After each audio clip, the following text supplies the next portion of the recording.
You're probably wondering what will change in the upcoming release of Pathways. With this release, we are focusing in on providing tools that will allow your care coordination effort to shine through for both the patient and the provider. The assessments are still going to be important, but we were hoping to help keep your one-on-one relationship with the patient more meaningful and organized. You'll see some refresh of the cosine colors and look. However, I really want to get to three aspects that I'll cover quickly. We'll discuss the patient search and menus and how those have changed, the care coordination and scheduling, and then how the comments have changed. I'm going to use our test environment to demonstrate this for you, so please excuse some of the oddities. Let's start first by looking at the existing production system. So for search today, you likely are using either the My Patient queue for your one-on-one assignments or general search or one of the other flavors of the search to get to a list of patients. This is all moved in the new system, but it's still there, and I'll show it to you over here.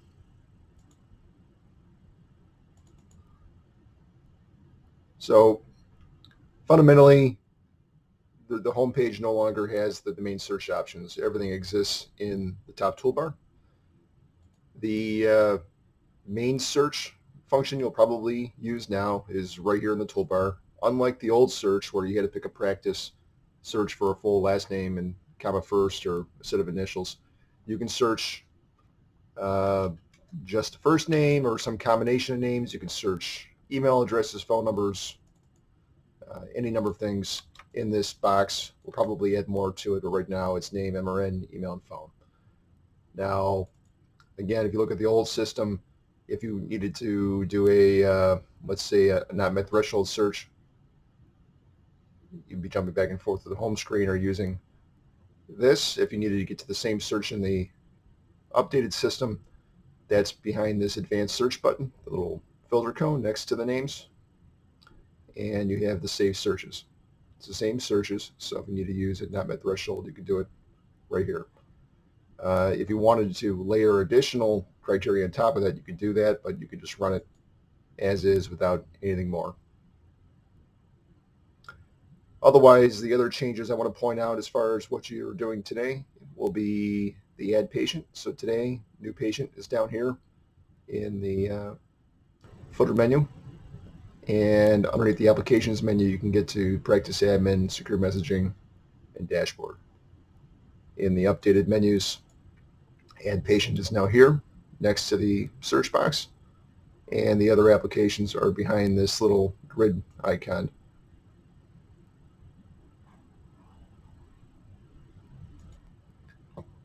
Next, let's talk about some of the new care coordination features.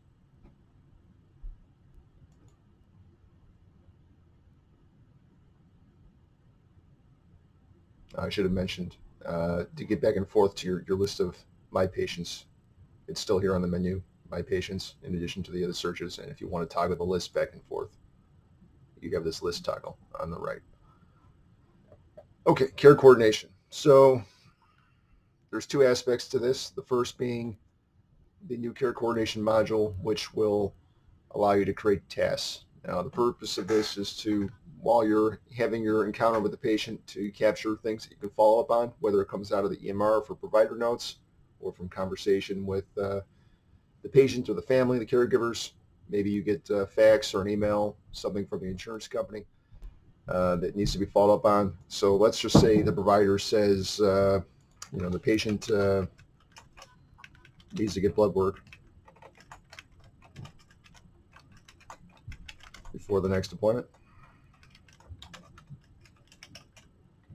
You can just type that in. I'm going to say that I got this from the provider. I got it as a post-visit instruction out of the EMR. I saw it today, and it goes into the post-visit instruction set. Now, just capturing the task will allow you to follow up on it later to keep track of whether or not you got it done, as opposed to keeping it on a sticky note or something else. But the real driving aspect of this is going to be putting a due date on it. So if this needs to be done by some appointment that happens, say, on October 28th, you can put that date on there, and it'll show up in your system later, and I'll show you that in a few minutes. But It's important that we try to put due dates on these tasks so that they come back in front of you later in the month. The task list is organized into who requested it and where it was from, when you got the request, and then in the outstanding items. Each item can have comments. They can be flagged as whether or not they're important, which just makes them highlight. It's really for your organization. So there's lots of different ways to look at this.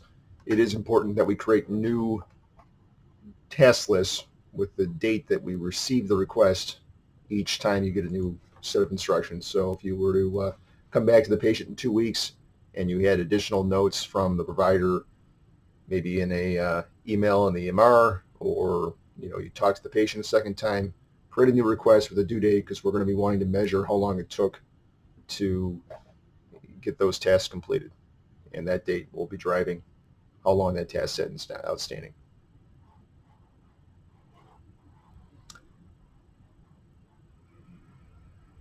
All right. The next new module is the care coordination calendar. Now, the care coordination calendar today is intended to keep track of the visits with the provider or any of the patient specialists. We're going to continue to enhance this to make it more powerful for other personal events or events with the COSUN team. So let's just say that the last appointment happened on the 20th with the primary. I can say that that happened. It was in office. You don't have to put a time in if you don't know what it was, but it's important that we capture any annual wellness visits or sick visits. Other visits are nice to put on here for the sake of care coordination with the patient, but we definitely want all of the annual wellness visits, even if they've already happened in the past, so that we can talk to the provider about what's happened since the last annual wellness. And that'll drive some of the reporting to the provider. And if we don't know when the patient last had an annual wellness, it's difficult to judge that span of time.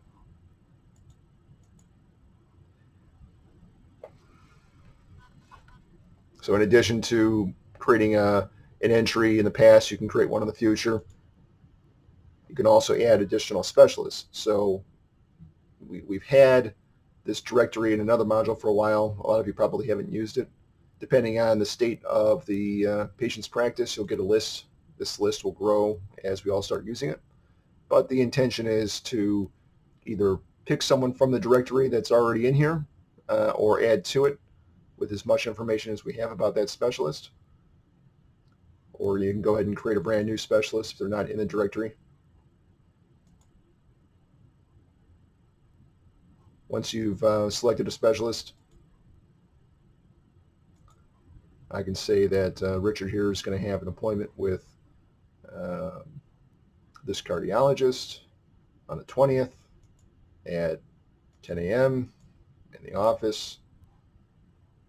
And what this will do is give you a more complete view of all the appointments the patient might have, so that when you next have an encounter with the patient, you can talk to them about making sure they have a reminder to go to that visit, or to inquire about any visits that you see have happened in the last month, so you can capture any outcoming tasks, coordination activity, or any other notes you might want to grab from the encounter by watching the visits, not just with the primary, but all the specialists.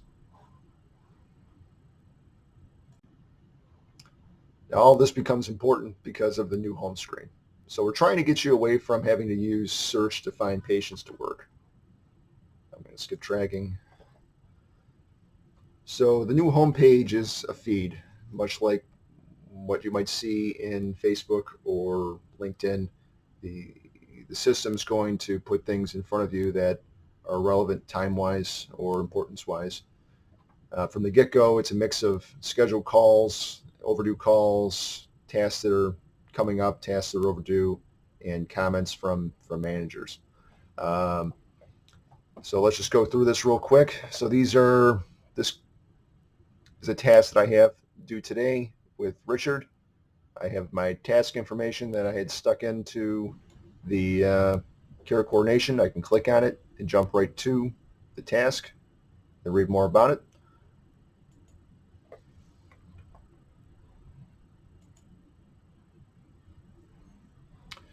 Or I could read comments from the patient. Now these comments are global to all of the clinical notes, staff notes, and um, patient insight notes, non-clinical observations that are happening with the patient.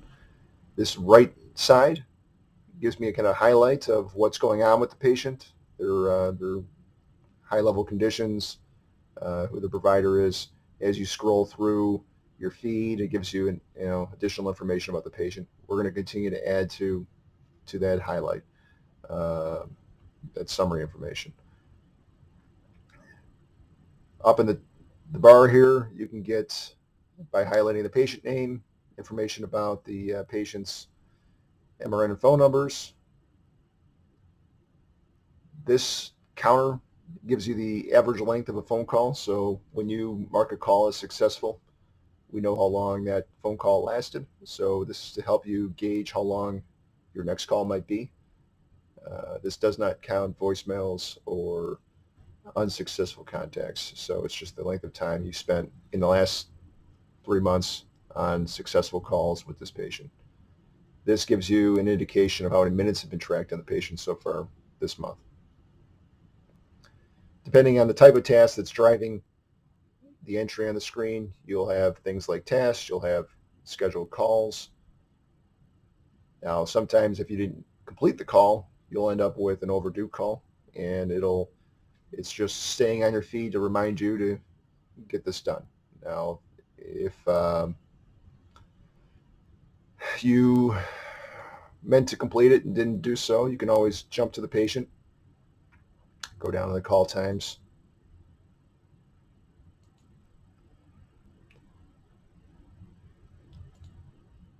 then mark the call as rescheduled or completed, or whatever the issue is that it's on your overdue. It needs some sort of closure, so you need to mark it with what happened with that call before it gets too far overdue.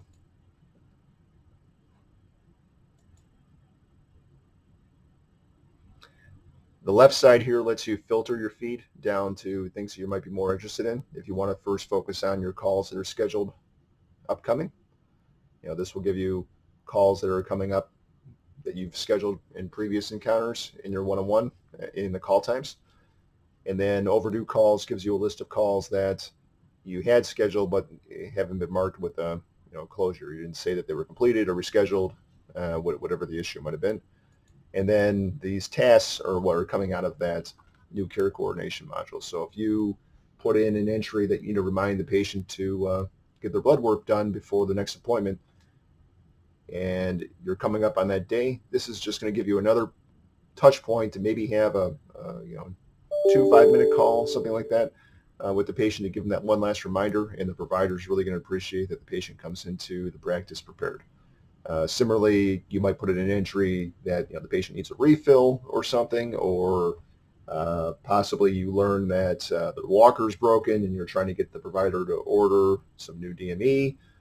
Whatever it might be, you put it in the task list that'll allow us to both report to the provider all the extra things that you're doing for the patient and give the patient a lot more visibility into all the follow-ups you're doing on their behalf.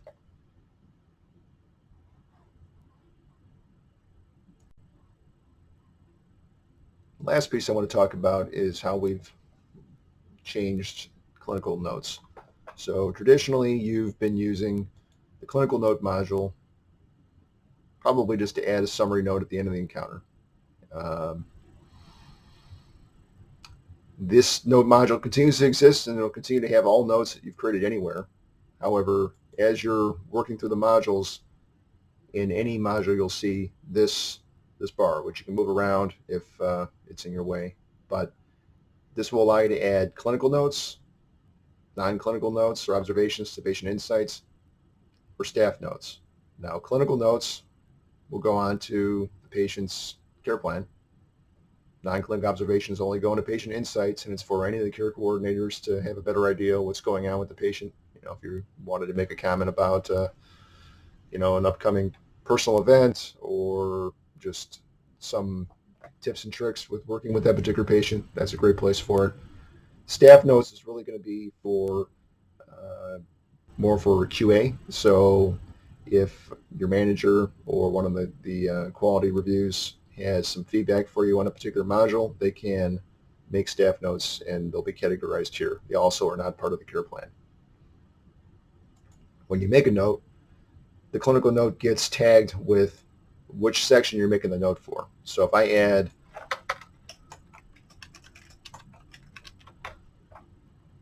a note, now this clinical note will stay on this patient's conditions tab ongoing. It does have a history cutoff. You'll see like a view more once you have some history built up. Gives you an indication of who made the entry and if it ended up getting edited or deleted, it'll give you some of that feedback that you might see in other feed style comments. Overall, you can still go to the clinical notes and read all notes that have happened.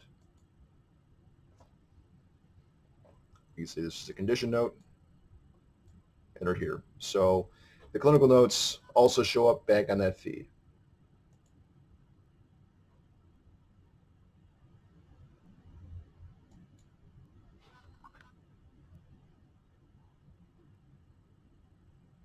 The notes, and you can view previous if you're interested.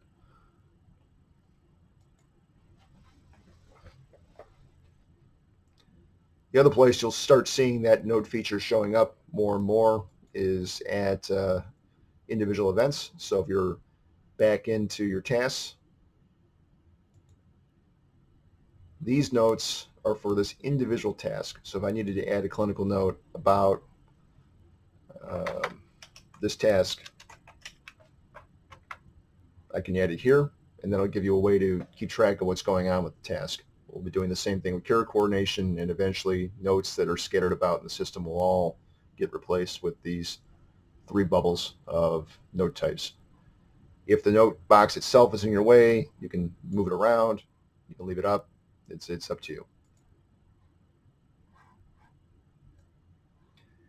Now, I talked about staff notes. I don't have a good demonstration for you at the moment, but say someone was doing a quality review of one of your calls. What will happen is the QA person will put in a staff note. When those staff notes are entered in on the section, you'll see those starting to show up in your feed. They'll show up at the top of your feed just like everything else, but they'll also show up in the staff comments area down here. So possibly during the QA, they heard something that didn't get documented the way they wanted, so they can make a note to that. You'll see it. You can go and follow up on it and make any corrections necessary without having to take that whole conversation offline. I think that about covers everything that I wanted to give you a high level on today. I think this is just the beginning. We've already received valuable feedback from some of your fellow care coordinators during a user acceptance test, and we'll continue to make these tools better. Your relationship with the patient and truly coordinating their care is going to be core to the success of COSA, and we hope to the enhancements to pathways will make your life easier and better equip you to have an impact on their lives.